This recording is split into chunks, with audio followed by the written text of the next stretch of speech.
Ayun, welcome back sa ating YouTube channel, John Magbanwa TV. Sana'y patuloy niyo akong suportahan sa aking munting YouTube channel. Enjoy po sa inyong panonood. Keep on watching.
Ayan, habang tayo ay busy sa pamimitas ng isda.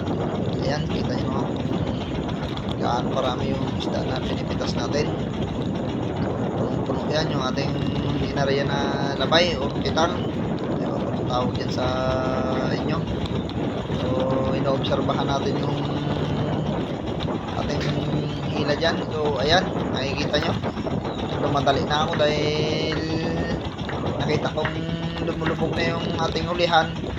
Nakalimutan ko palang isara yung bungan.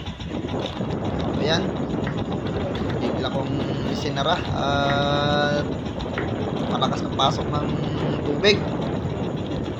Pag travel natin kaninang madaling araw ay binuksan natin yung burungan.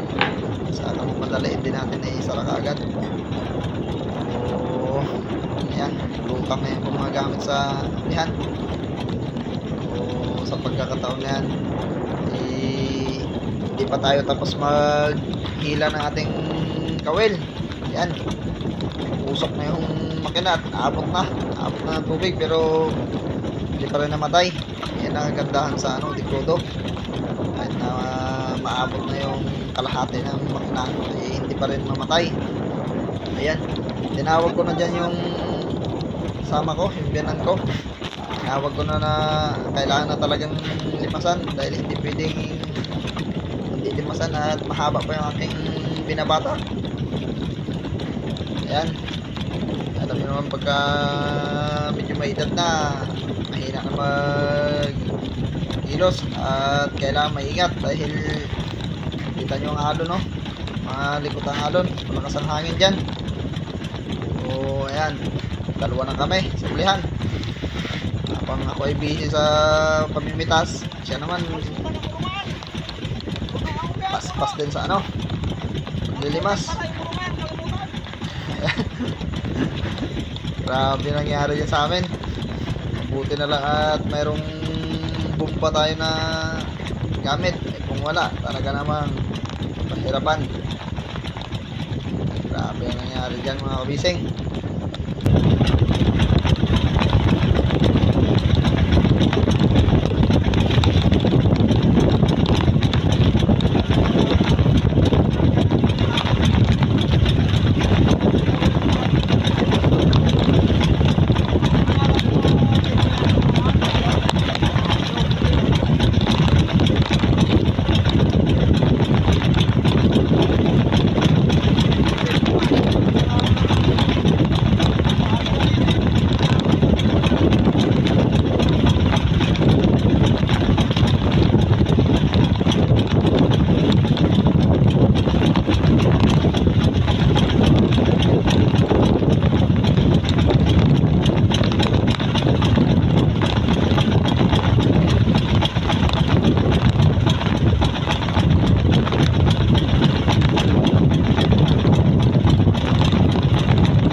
Maraming salamat sa inyong panonood mga kabising. Sana ay patuloy niyo akong suportahan sa aking munting YouTube channel, Jung Magbanwa TV. Ayan, shout out po sa lahat ng ating mga organic viewers at sana po ay mag-iingat kayo palagi sa inyong araw-araw ng mga gawain. Ito po at bye-bye!